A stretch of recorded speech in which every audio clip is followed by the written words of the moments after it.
All right, everybody, welcome to Reading Fluency in Special Education. Our first video is where to start. So let's start out by getting on the same page. And let's talk about what the definition of reading fluency is, because most people think reading fluency is just reading fast. And that's not actually what it is. Reading fluency has three main parts. It's the ability to read with proper speed, the ability to read with accuracy, and the ability to read with expression. The very first step to teaching reading fluency is actually to see where your student's current reading level is. Now, when we say reading level, we're talking about their independent reading level, not their instructional level.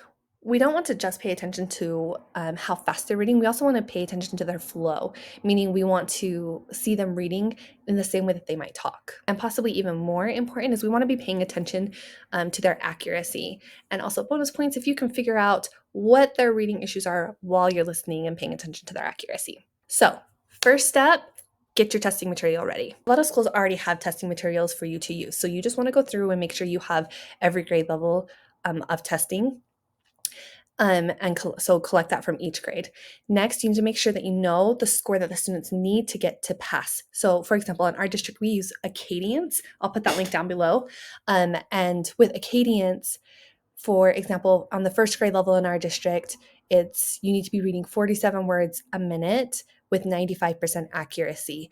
And if the students are able to do that, then they pass. And so if I'm giving my students a test, I give them the first grade passage. If they hit that 47 with 95% accuracy, I know that that reading passage or that reading level is independent level. And then I would go to the next grade level and I would test that. So make sure that when you are getting ready to do your testing, you familiarize yourself with your district requirements for each grade level. As we mentioned before, when you identify the level that your student is reading on or passing, that is their independent level. So you want to continue to test through those grade levels until you find their instructional level. Now, remember, instructional level is different than frustration level. Now, instructional level, usually a good general rule of thumb is that an instructional level, their accuracy is going to be between 80 to 90% accuracy.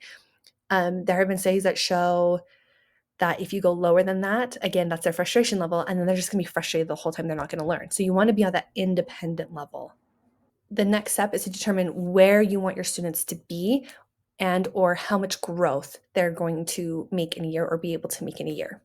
If you're working with some new students and you want some guidance on writing a reading fluency goal, as well as how to prep your progress monitoring for that goal for fluency, go ahead and write our next video. It's called Writing a Reading Fluency IEP Goal and Progress Monitoring. See you then.